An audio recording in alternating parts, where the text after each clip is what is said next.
Sam.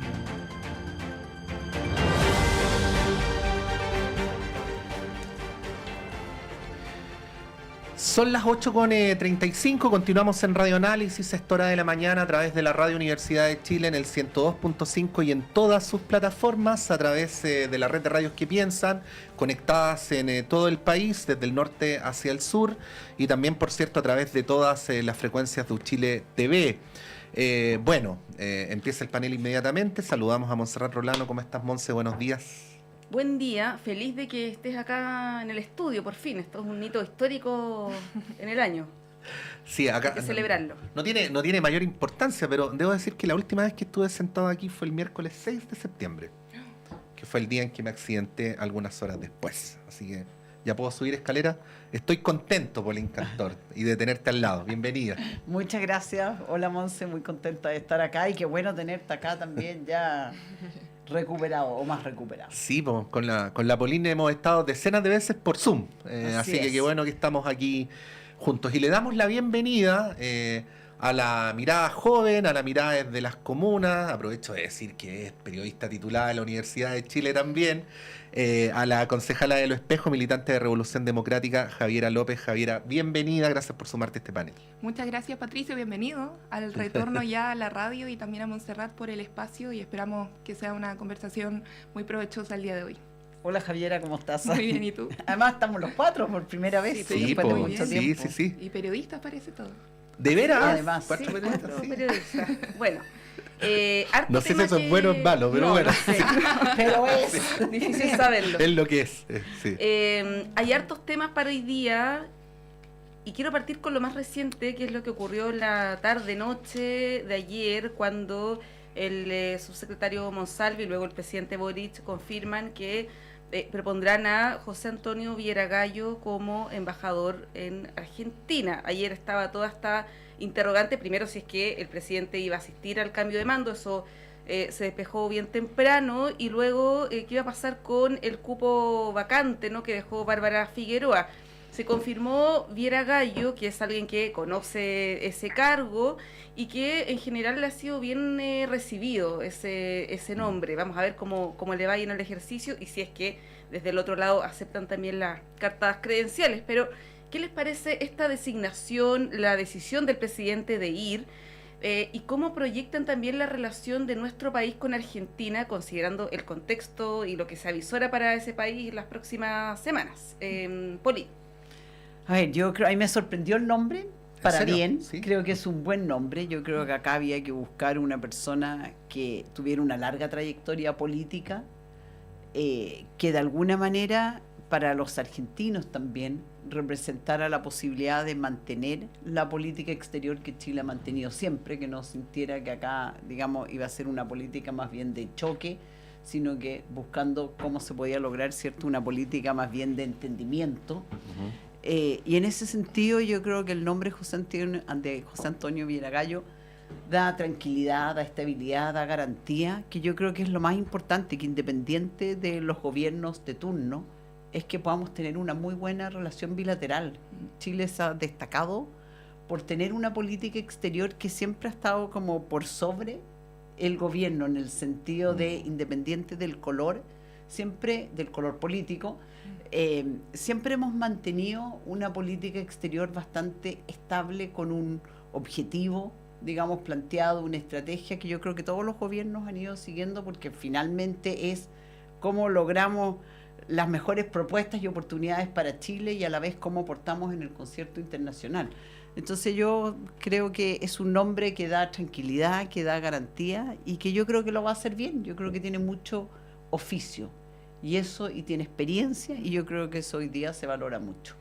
Sí, hay mucha incertidumbre, Javiera, respecto a cuál va a ser el estilo Milei una vez en el gobierno. O sea, y más temprano hablábamos de que tiene tiene mucha determinación para implementar sus políticas, pero también hay que decir que, al menos en las primeras señales que ha dado, ha cambiado drásticamente el tono. Él ha agradecido públicamente al presidente Boric, conversó con el Papa y lo invitó a Argentina, publicó la carta que le mandó el primer ministro chino, y así sucesivamente, bueno, cosas que de alguna manera dan cuenta de que está teniendo desde el principio una mirada más pragmática en las relaciones exteriores.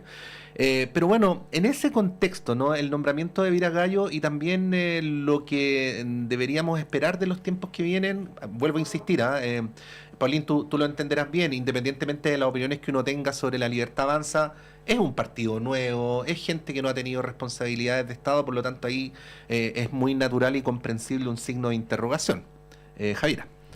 Sí, yo creo que me sumo a la valoración del nombramiento de Viragallo, principalmente porque este gobierno lo ha demostrado en diferentes ocasiones, en diferentes decisiones, de que más allá de los deseos o intereses personales que podamos tener, lo importante es que prevalezca una mirada de Estado en la toma de decisiones, y en ello yo creo que es importante reconocer que es un hombre que tiene oficio, como decía Paulín, pero también que ofrece estabilidad en un momento sin duda, donde se proyecta mucha incertidumbre, mucho cambio en la ejecución del plan de gobierno del presidente electo Milei, y que más allá de las valoraciones o las opiniones que podamos tener respecto a su programa de gobierno, creo que es importante entender que Argentina es un aliado en términos políticos, estratégicos para nuestro país durante toda la historia. Somos países hermanos, pero también en términos económicos, si a Argentina le va bien, a nuestro país le va bien.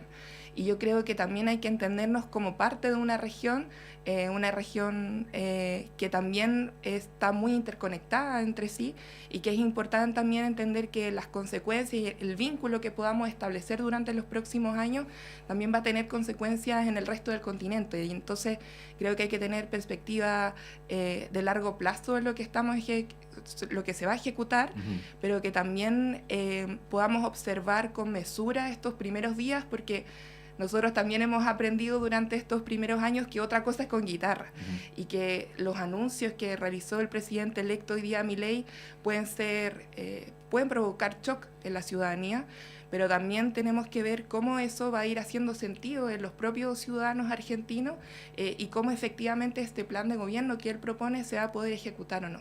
Entonces creo que en ello nuestra colaboración como país y como nación tiene que estar sin duda, pero sin perder la mirada estratégica que tiene en términos económicos también, que al país vecino le vaya muy bien en este periodo. Bueno, esto es una pregunta, Paulín, de política ficción, pero no sé hasta qué punto es ficción, ¿eh? Porque está todo más, la ficción y la realidad ya están sí, súper confundidos.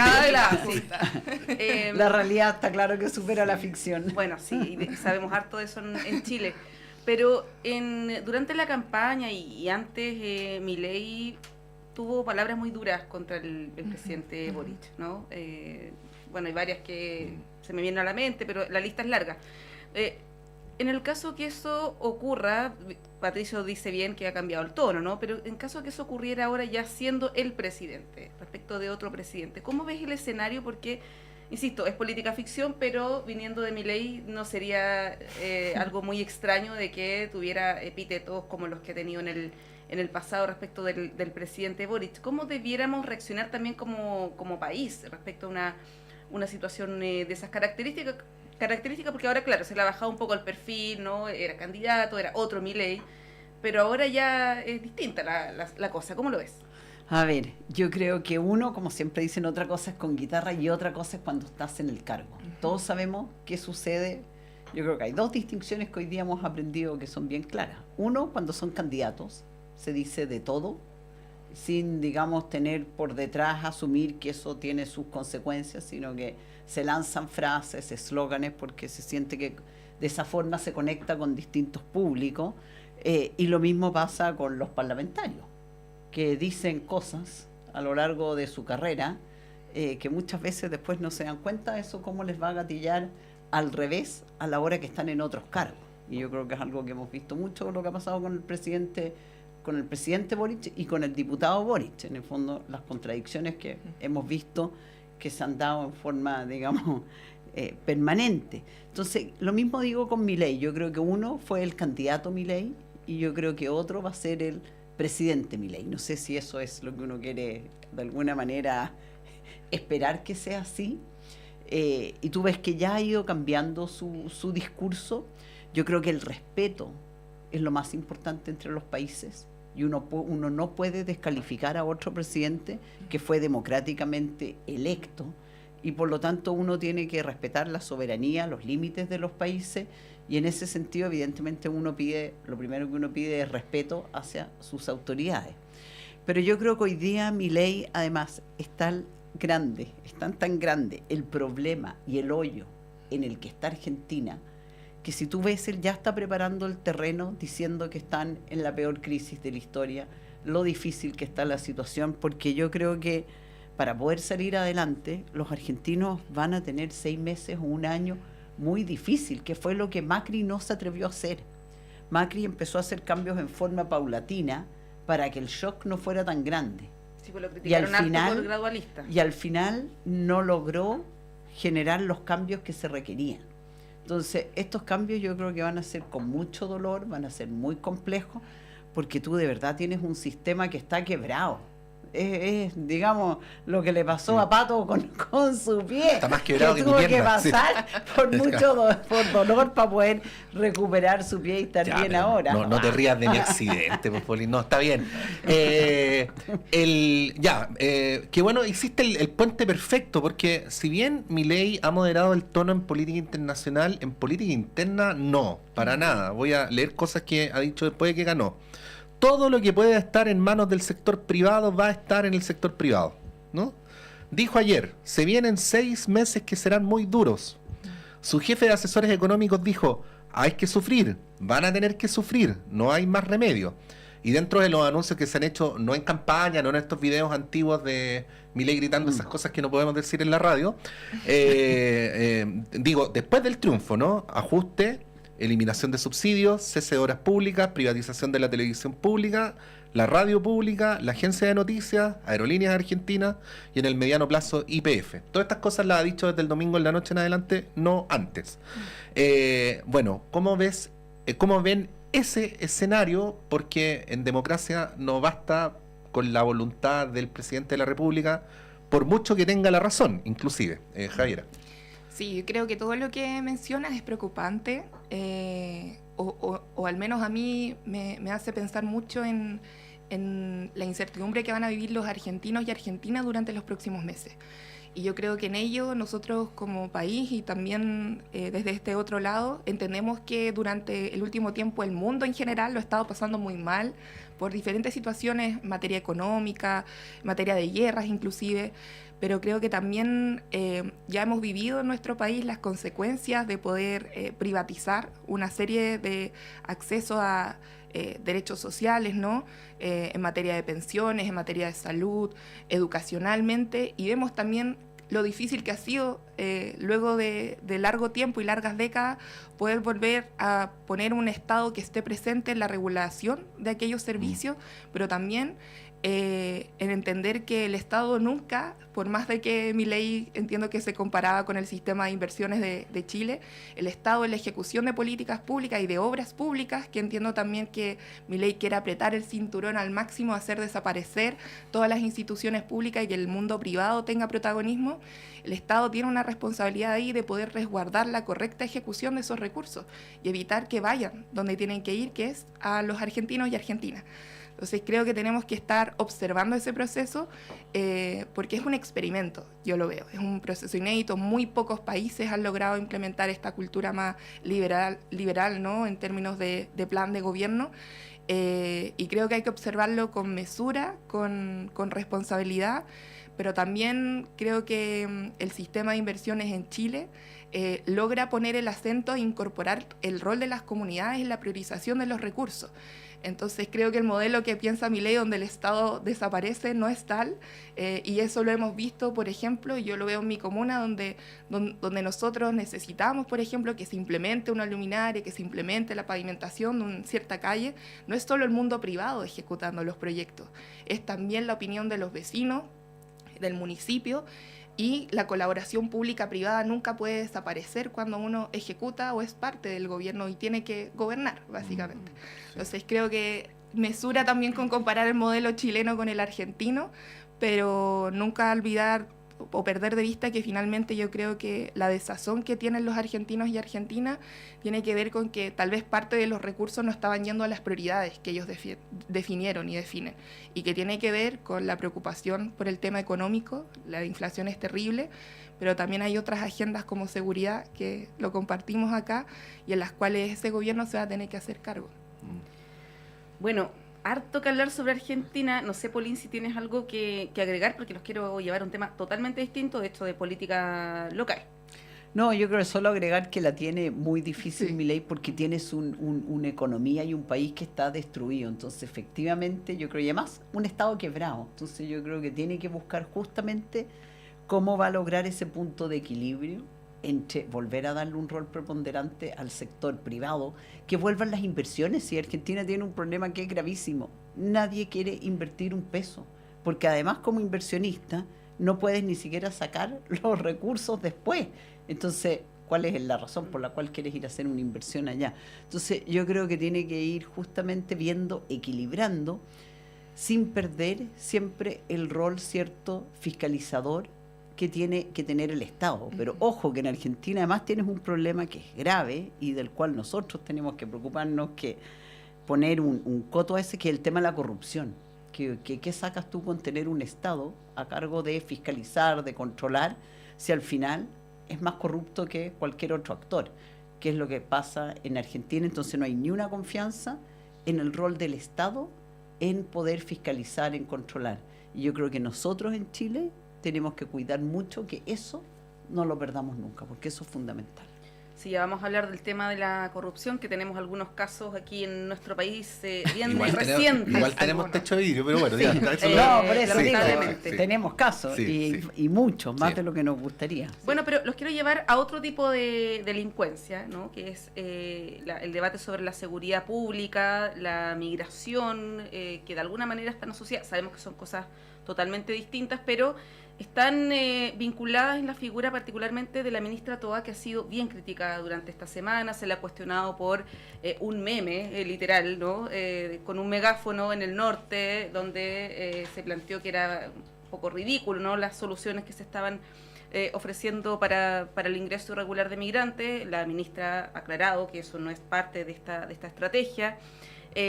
Ayer, de hecho, en el debate del presupuesto, se prohibió al Servicio Nacional de Migraciones la utilización de recursos para regularizar a extranjeros que ingresen por sitios clandestinos, ¿no? Con lo que el gobierno también ahí lo tiene difícil. En materia de delincuencia, esta semana, por ejemplo, se presentó la Defensoría de las Víctimas y se cuestionó al gobierno porque se estaría haciendo una utilización política, pese a que esto viene en el programa de gobierno del presidente Boric. Ahora, por ejemplo, se está instalando el Consejo Nacional contra el Crimen Organizado. Ha habido varios hitos durante los últimos días y quizás el denominador común es una distancia entre gobierno y la oposición.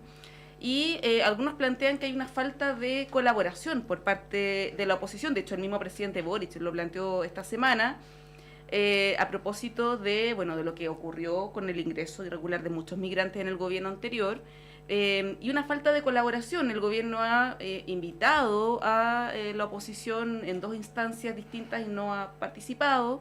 Entonces, ahí les quiero preguntar, Pauline y Javiera, ¿cómo ven esto? Porque parece que estamos entrampados en una situación que no tiene mucha solución. No hay como un punto de encuentro entre gobierno y oposición para una política que debiera ser de Estado, que es el combate a la delincuencia, al crimen organizado, ¿no? Ver cómo se regula el tema migratorio. Pero parece que cada uno está buscando sus propias ventajas, posicionarse para la próxima elección y no verlo con una mirada estratégica y de largo plazo. Ahí, Javiera, preguntarte cómo estás viendo este debate. Sí, yo creo que el tema de seguridad se ha vuelto una primera necesidad porque los chilenos y chilenas lo viven diariamente y cada uno de nosotros yo creo que lo vive diariamente en sus barrios o en sus comunas, de las implicancias que el cambio del tipo de delito y el aumento de la violencia en el tipo de delito tiene para la sensación de seguridad, y yo creo que todos nosotros queremos estar tranquilos y tranquilas. Y creo que esa certeza que tenemos quienes caminamos diariamente por nuestras comunas es algo que yo también invito al Parlamento, al Congreso, de poder entender que esta es una tarea de Estado, que poder tener una institucionalidad capaz de enfrentar hoy día otro tipo de delitos que tienen que ver con el narcotráfico, con el crimen organizado, con la exportación de ciertos crímenes, es un fenómeno en el cual lentamente, pero yo creo que hoy día con cada vez más certeza, el Estado de Chile se está haciendo cargo. Y en términos prácticos yo dividiría esto en lo que ocurre dentro de las fronteras, donde yo creo que lo del megáfono es una ridiculización, porque en términos prácticos los militares y quienes que tenían que estar en los puntos de observación no tenían acceso a un baño para poder observar. No tenían las condiciones mínimas. Y eso era irresponsabilidad del Estado de Chile. Entonces uno se pregunta cómo hoy día las personas que tienen que cumplir esa labor lo pueden realizar si no tienen las condiciones mínimas, los implementos, el equipamiento necesario y la tecnología para poder ejecutar esa tarea. Pero además, en los barrios, ya lo mencionábamos, el tipo de delito ha cambiado, hay mucha más tenencia de armas en las poblaciones, una cosa de ver de caminar, hay niños y niñas que portan armas diariamente jóvenes, y eso requiere también entender que tanto municipios, policías, carabineros, PDI, requiere estar más presente en el control del delito, y ahí también el gobierno ha anunciado un plan de control territorial donde efectivamente la presencia policial se note, que es algo que también los vecinos y vecinas sienten que no ocurre, que cuando llaman a institución de carabineros hay demora. Pero también hoy día yo creo que es importante que entendamos que la problemática de seguridad se va a resolver en tanto cada uno de los sectores que hoy día estamos acá representados, salgamos de nuestras trincheras y entendamos que esto es relevante, y en la medida que logremos generar esos acuerdos y que los proyectos se aprueben en el Congreso, también yo creo que los chilenos y chilenas van a ir valorando el trabajo que se hace. Hay muchos planes andando en curso, pero también se necesita una señal política de unidad para poder enfrentar este tema. Sí, Polín, voy a dar mi opinión, ¿no? Transparente que es mi opinión, no estoy citando a alguien. Ahí tú, si no estás de acuerdo, lo puedes decir, porque además fuiste ministra del segundo gobierno del presidente Piñera. Creo que de los últimos 4 o 5 gobiernos, creo que no hay ninguno que pudiera decir de manera irrefutable: yo lo hice mucho mejor que el anterior o mejor que el que vino, mucho mejor que el que vino. Creo que en todos hay aspectos criticables, lo cual de alguna manera demuestra que este es un problema de Estado y que no se resuelve solamente porque un gobierno sea más virtuoso que el otro. Esto sin perjuicio de que uno evidentemente puede criticar y debe criticar a las autoridades de turno. Pero hay cuestiones que distraen, ¿eh? Por ejemplo, el tema del megáfono. Nosotros entrevistamos hace 3-4 días al alcalde de Colchane, donde él explicaba que la situación de seguridad y la situación migratoria en Colchane había mejorado muchísimo. Es parte de una estrategia que tiene varios puntos, o sea, tiene drones, tiene cambios en las estrategias de vigilancia y de circulación de los funcionarios del Estado, ejército, distintas cosas. Y en ese contexto es que el megáfono cumple con el propósito de señalarle a quien quiere entrar que lo están viendo y que no lo haga, ¿no? Entonces no es que uno esté parado ahí en la frontera con un megáfono y dice, ya. La misma cosa de los 12.000 migrantes, que es obviamente impracticable, ¿no? Bueno, ahí te pregunto, Polín, ¿cómo salir de esto y avanzar hacia un tema? Y aquí termino con mi opinión, ¿eh? Creo que en la medida que esto siga siendo un asunto de refriega para ganar la encuesta de la semana siguiente o del mes siguiente, vamos a salir más perdiendo que ganando, ¿no? ¿Cuál es tu análisis a ese respecto? Yo diría que acá hay varios puntos. Sí. Yo creo que evidentemente este es un problema que viene ya acarreándose hace varios gobiernos. Acá no es que tú puedas responsabilizar a uno o a otro el responsable de que esto, digamos, haya, digamos, estallado. Yo creo que fue increciendo. Yo creo que es un problema que fue creciendo, y lo que hemos visto estos últimos 6 meses, yo creo que se nos escapó de las manos. Yo creo a nivel mundial, además, creo que esto ha hecho que estamos como en una crisis profunda. Yo creo que estamos también en un periodo todavía de pasadas de cuenta de un lado, digamos, del gobierno y de la oposición. Y yo creo que eso tiene mucho que ver con lo que pasó en el gobierno del presidente Piñera y el bloqueo a todas estas leyes. Yo creo que todavía hay dolor desde la oposición hoy día, en el sentido de había una agenda muy grande en temas de seguridad. Si tú pescas los discursos del presidente Piñera, ves que el tema estaban, los proyectos estaban, todavía quedan más de 8 o 10 proyectos en el fast track que no salen. Teníamos una ley de migraciones del año 75, y donde tú ves que gran parte de la oposición, sobre todo el Frente Amplio y el Partido Comunista, no querían aprobar nada que tuviera que ver con expulsiones. Así.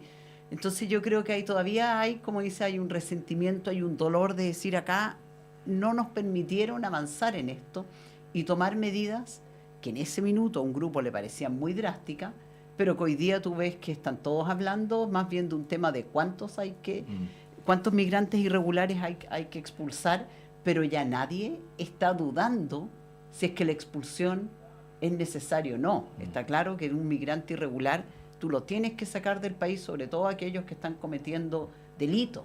Entonces, yo creo que todavía hay un periodo, todavía estamos en esa etapa, no hemos logrado dar vuelta a la página, y a eso yo creo que se suman dos cosas en este análisis. Uno, yo creo que la ministra Toá hay una pérdida de confianza hacia su gestión de parte de los políticos, de parte de la ciudadanía. Yo creo que, y por eso esto no tiene que ver con el megáfono, porque estoy de acuerdo, yo creo que todo ayuda. Entonces, ya tomarse del meme el megáfono, si todo va sumando y todo ayuda, eso uno no lo puede desconocer. Pero yo creo que hay algo mucho más profundo respecto de ciertas, por ejemplo, cuando el tema, que son frases que al final a la gente le van quedando, que tiene que ver, por ejemplo, cuando los cubanos dijo que podían estar turisteando. Entonces, yo creo que esas cosas a la gente le queda dando vuelta, y hay un tema de cuánto le creo a esta autoridad. Entonces ahí yo creo que hay una pérdida de confianza. Y por otro lado, hay una falta, yo creo, también de coordinación, porque el subsecretario Monsalve estaba haciendo y está haciendo un trabajo muy bueno con ex autoridades también, y trabajando en una agenda. Entonces ahí es cuando viene la confusión, y tú dices, ¿por qué nos llaman a esta reunión, que es más bien tal vez para una foto política, mostrar un símbolo de que esto es un problema de todos y no nos achaquen esto, cuando por otro lado tienes a un subsecretario que ya está haciendo un buen trabajo en forma silenciosa con las personas que requiere que estén en esa mesa? Entonces esa falta de coordinación al final también se castiga. Yo creo que este es un tema además que efectivamente lo tienes que trabajar en distintos planos. Y tenemos que hoy día, la verdad es que yo creo que uno es clave sacar rápido los proyectos que están en el Congreso. Tú, Monse, hablaste de la Defensoría de las Víctimas. Ese es un proyecto que viene del gobierno anterior, del presidente Piñera. No les gustaba, le pusieron un montón de trancas. Después el presidente Boric lo toma en su programa de gobierno cuando ve que el tema de seguridad no puede dejarlo fuera de la agenda, y lo promueve. Hoy día está en la propuesta de nueva constitución. Entonces yo creo que de las cosas donde yo creo que la gente de alguna manera más critica y más espera, y que es difícil, que es la coherencia y la congruencia. Entonces cuando tú has tenido un discurso que es mucho más laxo y una mirada muy distinta de cómo tú resuelves el tema de seguridad, a cuando se te arma la crisis y estamos en un hoyo y tienes que tomar medidas que probablemente van contra tus convicciones más personales, pero te das cuenta que no te queda otra. Entonces yo creo que el problema es complejo, pero que efectivamente para poder empezar a avanzar en esto necesitamos trabajar todos juntos, aprobar las leyes que se requieren, y sobre todo, y ese es mi pedido al gobierno, es que tome acciones concretas, sobre todo con lo que es la expulsión de migrantes irregulares. Yo creo que eso es algo que se puede hacer, y hoy día yo creo que los chilenos lo único que quieren es que los recursos estén bien invertidos, que se gasten en eso, los aviones que se tengan que poner, los buses que se tengan que poner, pero sin paz, sin poder dormir tranquilo, la verdad es que nada te importa. Tanto así, con esto termino la reflexión, es que la gente del tema de la Constitución le da lo mismo.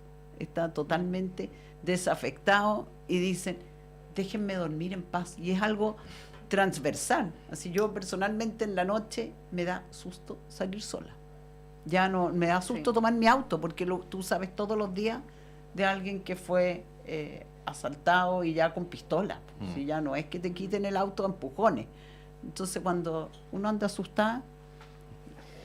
Sí, el tema es que ahí uno se pregunta porque lo que ha pasado en nuestra región, en América Latina, en los últimos años, ha sido que la oposición siempre es gobierno después de un periodo, ¿no? O sea, generalmente eso está ocurriendo, en Chile no es la excepción.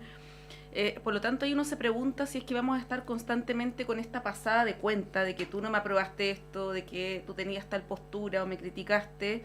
Finalmente nunca vamos a avanzar en cuestiones que son estructurales, ¿no? La seguridad es una, el tema de las pensiones otra, la salud, etcétera. Y es algo no solamente propio de nuestro país, pero que debiera evidentemente llamarnos a la reflexión, a todos como actores políticos. Bueno, tenemos que ir a una pausa, son las 9:05, nos separamos unos instantes y volvemos en unos minutos.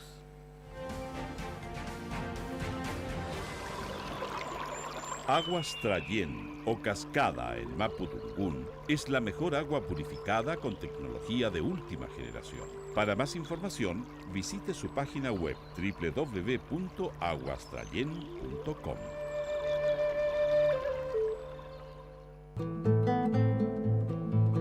Hola, soy Luis Mesina y les quiero invitar a todos y a todas para que sintonicemos todos los días viernes de 16 a 17 horas en Radio Universidad de Chile el programa Debate Social, donde estaremos discutiendo, debatiendo, conversando con amigos y amigas sobre la realidad nacional, especialmente del mundo social. Así que quedan todos invitados e invitadas a escucharnos.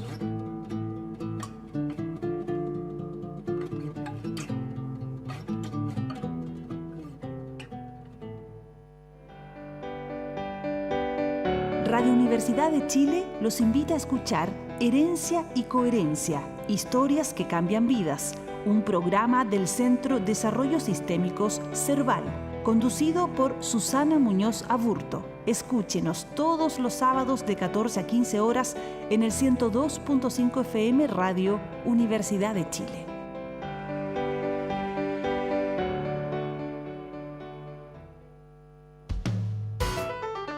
Conciencias y Educación, un programa de la Facultad de Ciencias de la Universidad de Chile dedicado a mostrar el estado de la ciencia de frontera y analizar las políticas educacionales y contenidos programáticos sobre educación científica y educación ambiental, con la conducción de la periodista Ruth Tapia y la participación del profesor Dr. Raúl Morales, decano de la Facultad de Ciencias de la Universidad de Chile. Conciencias y Educación, un programa para una ciudadanía más demandada en los avances científicos, tecnológicos y ambientales. Todos los viernes a las 12 horas en el 102.5 FM y radio.uchile.cl.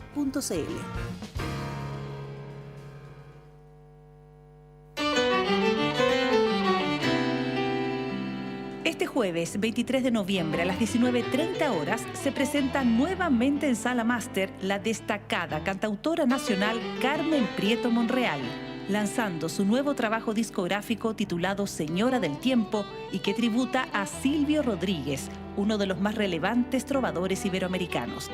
En este concierto estarán presentes también los músicos Carlos Román en el piano y el destacado violinista cubano Juan Manuel Vázquez. Este concierto además contará con la participación especial del artista chileno Pedro Fonsea. Los dejamos cordialmente invitados este jueves 23 de noviembre a las 19:30 horas a disfrutar la voz, el talento y el nuevo disco Señora del Tiempo del artista nacional Carmen Prieto Monreal en Sala Máster. Miguel Claro 509, Providencia. Más información y entradas a la venta en Portal Ticket.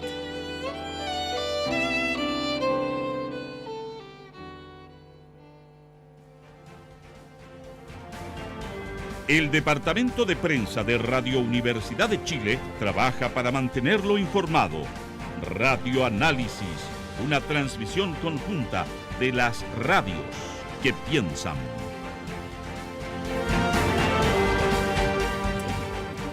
Nueve con 8. Estábamos conversando animadamente en la pausa, seguíamos hablando sobre seguridad, también seguíamos diciendo que que estamos ahí con muchos problemas y bueno, otro día hablaremos de cosas positivas porque hay que hablar de las cosas positivas, o no, más tarde, si la radio tiene 24 horas de transmisión, pero vamos a seguir con algunas cosas que no podemos soslayar, por ejemplo, y ya que estamos hablando de delincuencia, con lo que sigue ocurriendo, las reacciones que sigue produciendo el caso Hermosilla. Y bueno, evidentemente hay una disputa judicial a estas alturas evidente entre Leonardo Villalobos y Luis Hermosilla. Se están tirando judicialmente la pelota para deslindar responsabilidades, y todo eso tiene una parte que incluso genera un poco de morbo, ¿no? Porque, bueno, si hay algo digno de morbo es ese audio increíble de 1 hora y media que va a pasar la historia si es que ya no pasó. Pero bueno, tenemos que ir a lo institucional. Y uno de los problemas que aparecen inmediatamente encima de la mesa es impuestos internos. El director actual de impuestos internos ha anunciado una serie de medidas bastante drásticas, que es Hernán Frigolet, pero aparece la pregunta de si efectivamente es un organismo que está en general o estructuralmente bien blindado para estos efectos. A mí me preocupa muchísimo que haya sido destituido el encargado de grandes contribuyentes. O sea, la decisión me parece muy bien. El tema es que lo que da a entender la decisión es lo que realmente preocupa. Y ahí quería ver cómo están viendo esa situación también para efectos de cómo enfrentamos el tema de la corrupción. Es probable que a la gente le asusten más los portonazos, los descuartizamientos y los ajusticiamientos que estos delitos llamados de cuello y corbata, pero ya sabemos que, aunque este no es el caso puntual, en lo que tiene que ver en general con el dinero, hay una conexión entre la circulación ilegal de dinero y los temas que estábamos hablando en el bloque anterior. Vuelvo a insistir, no es el caso, pero para efectos de impuestos internos creo que es un tema relevante tratarlo también. ¿Cómo lo estás viendo, Javiera? Sí, yo creo que lo mencionaba Monse, que cuando existe corrupción, finalmente lo que se daña es la democracia, y lo que se daña es la confianza de los chilenos y chilenas respecto a cuánto del dinero que cada uno diariamente aporta con sus impuestos, cuando va a comprar el pan, ¿no? Se invierte efectivamente en las prioridades que nosotros tenemos diariamente, y cuánto finalmente se va al bolsillo de quienes toman decisiones o de quienes tienen la tarea de fiscalizar. Y yo creo que el caso que ocurre con Hermosilla, a diferencia de la delincuencia común o más cotidiana que hablábamos en el bloque anterior, habla precisamente cómo hoy día también hay ciertos niveles de delincuentes, ¿no? Y hay niveles de delincuentes que son más, o como coloquialmente se les dice, más peces gordos, y que tienen también a ratos, conocen la ley, conocen las facultades que hoy día tiene la ley, y es preocupante porque finalmente a la hora de las sanciones, lo vimos años atrás cuando fueron los casos de Pentas o Kimich, lo que genera finalmente es la sensación de impunidad en los chilenos y chilenas cuando las sanciones que se presentan son clases de ética. Entonces creo que hoy día tenemos un cambio respecto a años anteriores, donde hay una ley de delitos económicos que se aprobó durante este gobierno, delitos económicos y ambientales. Y creo que también está el desafío de ver efectivamente cómo con esta nueva legislación el tipo de delitos y el tipo de dinero que circulaban en reuniones, ¿no? Esa posiblemente es la primera de muchas reuniones que no vamos a tener los audios, pueden ser sancionados efectivamente. Y a nivel general yo creo que la tarea, conectándolo por ejemplo con lo que ocurre también con el municipio de Algarrobo, que también ahí es una escala muchísimo más local, creo que el Estado, ya que hablamos de estas tareas de Estado anteriormente, tenemos que ver cómo combatimos este fenómeno con medidas claras, pero donde no existan delincuentes de tipo A y de tipo B, con sanciones de tipo A y de tipo B, porque de lo contrario lo que va a persistir en los chilenos y chilenas es esa sensación de desigualdad, que creo que es algo que está muy latente hasta el día de hoy, pero lo cual finalmente nos tenemos que hacer cargo, y en ello si es que hay que modernizar ciertas instituciones, seguir elevando ciertas penas y poder actualizar también las sanciones o el rol que tiene Fiscalía, de poder también tener los implementos, la tecnología necesaria para poder fiscalizar. Yo creo que eso es responsabilidad de todos los sectores políticos de poder hacernos cargo y de no cubrirle la espalda a nadie. Y yo creo que esa es también una de las lecciones de este año para todas y todos nosotros. Sí, anteayer le preguntaron al ministro de Justicia y él hablaba de un posible mecanismo de financiamiento y de una eventual red de corrupción. Si es que eso se comprueba, él obviamente no lo afirmaba taxativamente, pero decía que eso es una posibilidad. Estamos hablando de una cuestión gravísima, bueno, ya el hecho, sí mismo el audio es gravísimo, ¿no? Pero que además tiene como efecto, más allá de los miles de millones defraudados, digamos, un tema que tiene que ver con la confianza en las instituciones, que yo creo que es tanto más grave, ¿no?, que el daño económico propiamente tal. Ahí, Paulín, ¿cómo lo ves? Porque Chile siempre se ha caracterizado por ser un país donde se respetan las instituciones, no somos muy institucionalistas, por decirlo así. Pero ya cuando instituciones como el Servicio de Impuestos Internos pierden confianza, que es algo que todos nos relacionamos con el Servicio de Impuestos Internos, esto es complejo desde el punto de vista de la democracia, ¿no?, de un país. ¿Cómo lo ves desde ese ámbito, ¿no? Y esta idea también que hay ciudadanos A y ciudadanos B. Hay quienes pueden saltarse las normas y quienes por una boleta mínima, ¿no?, de un almacén te puede el Servicio de Impuestos Internos aplicar las penas del infierno. ¿Cómo ves eso? Porque en el ámbito como ya más, no sé cómo calificarlo, ¿no?, pero de la percepción, de lo simbólico incluso, también tiene una repercusión. Yo creo que este caso es grave. Yo creo que nos dejó a todos así como condorito o plop. Por lo que dices tú, porque yo creo que le hace mucho daño a nuestras instituciones, donde tú justamente lo que más exiges es probidad, transparencia, corrección, y cuando esos valores se transgreden y hay corrupción, y hay soborno o hay cohecho, se te cae todo el tinglado. Entonces creo que acá es muy importante la investigación que se haga al interior de Impuestos Internos, poder tener claro qué es lo que sucede y lo que se pueda levantar tenga las sanciones, digamos, que correspondan. Lo mismo con la Comisión de Mercado Financiero, porque también se mencionaba ahí, son dos instituciones que son muy relevantes y, como bien dices tú, Monse, en la cual uno confía que hacen bien su pega, porque reciben plata de todos los chilenos, de todos los que pagamos, digamos, a través del IVA el impuesto o a través de los impuestos que a cada uno le corresponde pagar. Entonces tú lo que esperas es que eso esté bien administrado y de la misma forma para todos, que, como dices tú, no hayan con uno excepciones y con otros no, y por algo hay una ley que lo regula, cómo tiene que operar. Entonces creo que eso es sumamente importante, la forma en que se lleva adelante esta investigación, que se haga en forma diligente, que se haga en forma rápida, no es algo que pueda quedar así como dando vuelta en el aire.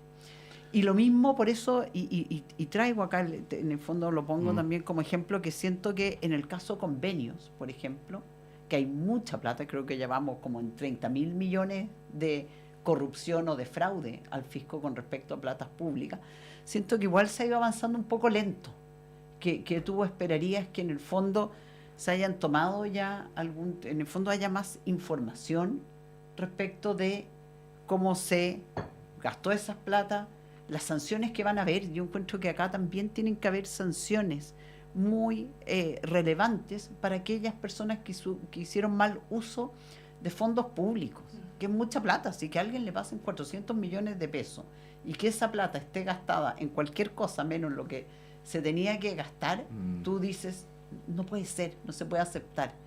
Entonces creo que estamos ahora frente a dos hechos que en el fondo, por un lado, lo que ha pasado con todas las fundaciones, convenios, Democracia Viva y todo lo que se ha ido levantando, y ahora este nuevo escenario con Impuestos Internos y con la Comisión de Mercado Financiero, que deberían ser entes infranqueables. Claro, ahora yo, no sé, pregunto de puro pesado. Monse decía, en Chile somos respetuosos de las instituciones, pero ¿somos todos respetuosos de las instituciones? El caso Hermosilla, yo sé que esto solo se puede contestar de manera hipotética, pero ¿es un caso aislado o nos está mostrando un patrón más general? como decía Polín, todos nos relacionamos con impuestos internos y de verdad cuando impuestos internos a uno le llega un correo de que hubo algo que hizo mal o que se le olvidó hacer, uno como que se urge inmediatamente. Claro, súper frío. Claro, pero bueno, el señor Hermosilla no le tenía ningún miedo a impuestos internos, ni la señora Villalobos tampoco, muy por el contrario. Y lo pregunto, Polín, por lo que tú decías, o sea, en el caso convenios hay una percepción de despilfarro de recursos públicos, pero echemos el carrete para atrás, Penta, Soquimich, es evidente, creo que es evidente que tanto el Ministerio Público como Impuestos Internos al final le echaron tierrita al asunto.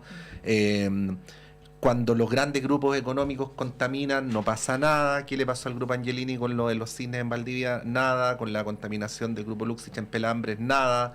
Con el robo del Grupo Luxich de agua en el Valle del Elqui, nada. Entonces eso instala la impresión, como llevándole a la contra a la Monse de puro pesado, de que claro, nosotros en general respetamos las instituciones, pero los realmente poderosos parece que se las pueden pasar por el lado, ¿no? Insisto, es un comentario con una pregunta que solo se puede responder hipotéticamente, pero en ese plano la hago. Pero es muy sí, cortito, sí, la palabra a la Javiera. Pero las instituciones también son las primeras responsables de que tú no puedas corromper, porque siempre va a haber gente que está buscando cómo hacer trampa. El tema es que esa trampa no pueda materializarse y ahí tienen que saltar todas las alertas. Si uno controlar la moral de todas las personas es imposible, y sabemos que hay gente que le gusta estar reñida con la ética y la moral, pero para eso está la confianza en las instituciones, que las instituciones van a funcionar y no van a permitir que esa propuesta deshonesta, por decirlo así, se pueda materializar. Eso es como el desde que uno espera. Javier. Sí, o sea, más allá como de la política de ficción, porque creo que este es un caso, y lo que hemos visto durante este año, son problemáticas que se instalan dentro de la agenda y más allá de entrar en la lógica del empate, que creo que eso finalmente no contribuye al sano debate como ciudadano. Es importante ver hoy día en términos prácticos, y no existía hace años atrás, tenemos una ley de delitos económicos y ambientales que busca enfrentar esta sensación de impunidad que quedó durante mucho tiempo, esta sensación de abuso, de desigualdad que sentían los chilenos y chilenas, de por qué existían estas brechas en el tipo de delito, un delito común, por qué tenía ciertas sanciones y por qué no un delito económico podía ir a la cárcel. Y creo que hoy día vamos a ver, tanto para el caso que mencionaba Polín, pero también lo que está ocurriendo en Algarrobo, que yo encuentro que es atroz, y ahí también la UDI entiendo que ya suspendió o expulsó suspendió la militancia del alcalde. Creo que más allá del color político, el estándar de ahora en adelante, y siempre debería haber sido así, es que la corrupción no se tolera más allá del color político que tenga. Creo que ninguna institución hoy día está libre de que ese fenómeno ocurra, porque como dice Polín, nadie puede controlar la moral de las personas, pero sí creo que es un desafío institucional y en términos de capacidades también que tiene el Estado, no de llegar a posteriori a esos casos, no cuando ya las platas se gastaron en vaya a saber uno en qué, sino cómo también tenemos mecanismos preventivos de control, cómo fortalecemos, por ejemplo, el rol que tiene la Contraloría General de la República, y que tienen otros organismos como Fiscalía y también las policías para poder prevenir. Porque a mí me pasa también y me da esa sensación que estamos todos llorando un poco sobre la leche derramada, y creo que finalmente es un desafío que es largo, que es muy grande, porque el Estado también en Chile tiene mucho espacio donde está operando, tiene muchas responsabilidades, pero yo también espero que la función pública y aquellos que también dan el paso de ejercer esa tarea se pueda hacer de la manera más probada posible, porque insisto, cuando hay corrupción lo que se daña es la confianza, y la confianza yo digo que es como un vaso de cristal que cuando se rompe es muy difícil de reparar, y en eso todos y todas somos responsables.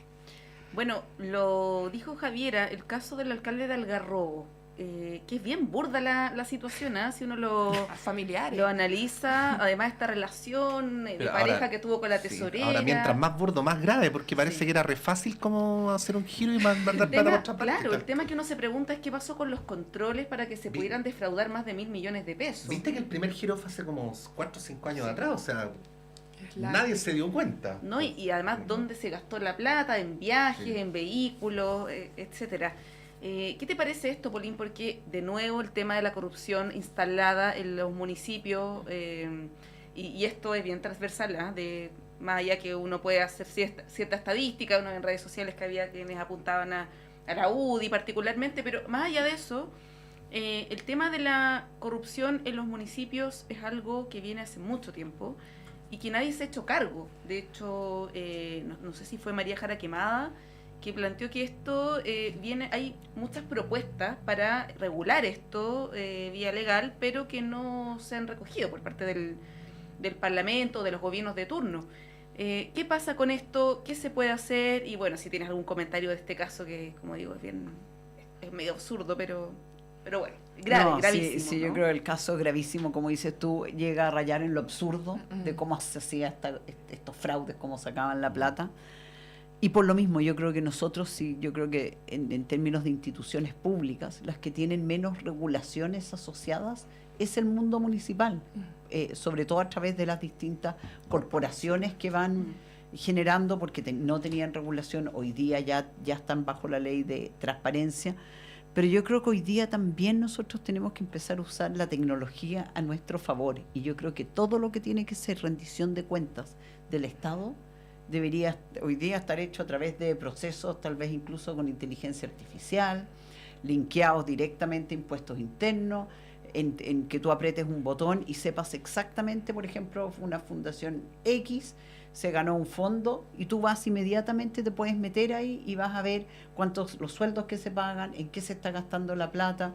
Las platas públicas tienen que ser transparentes en su totalidad, y creo que eso es súper importante, que es lo mismo que si tú ves la plata en educación. Si nosotros gastamos mucha plata, el presupuesto sea, no sé, quintuplicado o sextuplicado en todos estos años, muchísimo más, y tú sigues viendo que hay mucha plata que no está yendo donde tiene que estar, que es en beneficio de los alumnos. Entonces uno dice, ¿dónde se pierde esa plata? ¿En qué parte del camino se fue a los lugares donde no tenía que estar? Entonces yo creo que una parte importante de eso, hoy día la misma tecnología te puede ayudar a resolverlo, en el sentido que tú empiezas a poner procesos que son más estrictos, sistemas computacionales que te permite tener todo en línea, los gastos. Entonces son cosas que a los parlamentarios les ha costado, digamos, a muchos estar dispuestos a regularlos, porque saben que eso significa empezar a que se acaben estas cosas que realmente se pueden hacer como por el lado respecto, bueno, pero esto lo pagamos de esta forma. Qué providencial que tenemos a la señorita concejala acá en el panel, porque Javiera, también un poco a modo de pedagogía, para quienes, porque la gran mayoría no sabe, o no tenemos por qué saber cómo funcionan las municipalidades por dentro, ¿no? ¿Qué poder real tienen los concejales, por ejemplo, para lograr saber o impedir que si un alcalde o alcaldesa se quiere robar la plata, no lo haga, ¿no? O cómo funcionan los mecanismos de control interno al interior de las municipalidades. A ver si nos puedes ilustrar a ese respecto para también entender cuáles son eventualmente las falencias de carácter más general que existen a nivel municipal.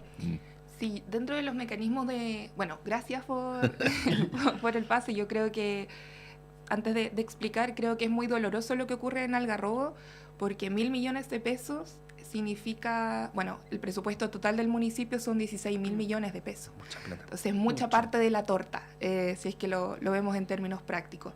Entonces, eso finalmente los municipios son cuando el vecino abre su puerta y si la luminaria está funcionando o no, o si la basura pasa o no, o si la plaza está en buen estado, es responsabilidad municipal. Por eso es tan doloroso lo que ocurre en un municipio que uno podrá pensar que es un balneario, ¿no? que tiene ciertos lujos, pero lo que es real es que un municipio de pocos recursos, para la cantidad también de habitantes que tiene. Algarrobo entre marzo y diciembre es un pueblo. Exacto. Sí. Entonces creo que por eso es tan doloroso cuando ocurren estos casos a escala local principalmente, porque se ve en términos diarios y materiales cuando las lucas faltan.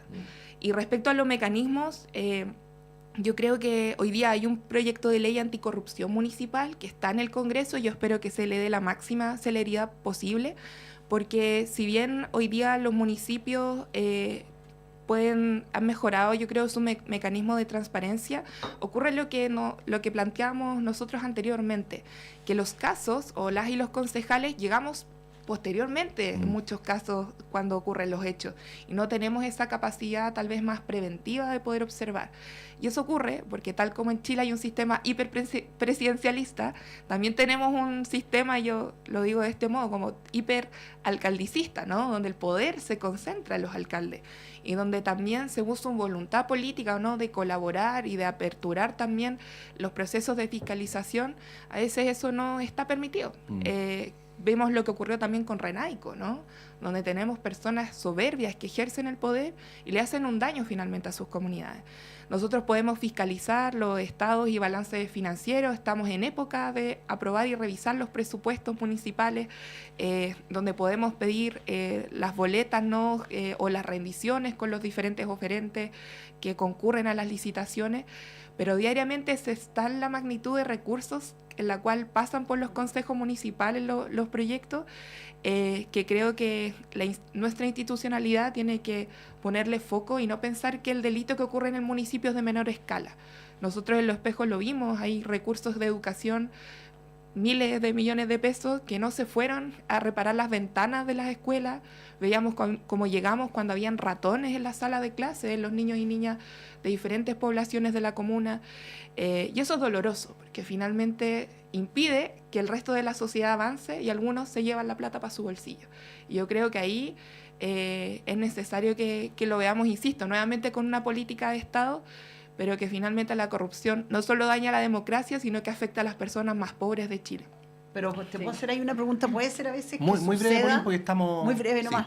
Sí. Que a veces que los concejales no hacen como el doble clic en revisar bien, Sin como duda. que al final te pasan los números, los miras rapidito, te hace como sentido y aprueban, sin hacer la pega que es la tela. Ya, pero los que concejales no tediosa. reciben sueldo de concejal, o sea, no reciben como para dedicarse Nosotros no toda... somos funcionarios, Para somos empezar, fiscalizadores. te pagan por sesión, ¿no? Sí, pues recibimos por sesión y por dieta. Entonces, O sea, tú tienes que ganarte la vida en otra parte y no como concejal, en general. por ejemplo, pero Sí. más allá de eso, que yo creo que... Es que no es un dato menor porque para que un concejal pueda ejercer adecuadamente su labor de contraparte, lo ideal es que pueda dedicarse todo el día a eso, ¿no? O sea, yo personalmente, y lo hemos conversado con otros colegas también del Frente Amplio en particular, que creemos que debería ser un cargo de dedicación exclusiva por las implicancias del dinero que circula en escala local, para las calles, para las luminarias, etcétera. Pero también hay personas, y depende finalmente, uno no controla la moral del cargo, pero tampoco controla el nivel de calidad en el que uno ejerce el cargo por el cual nos escogieron los vecinos y vecinas. Entonces yo creo que también es un llamado a todos quienes estamos ahí, que podamos elevar el estándar de la fiscalización, porque de lo contrario los que pagan el pato son todas las familias con las que trabajamos diariamente. Sí, pues sobre todo las más vulnerables, como dice Javiera. Nos tenemos que ir cuando son las 9:32, estamos un poquito pasados. Agradecemos a Javiera y Polín. Muchas gracias, felices de tenerlos aquí en nuestro estudio, ojalá se repita. Muchas gracias.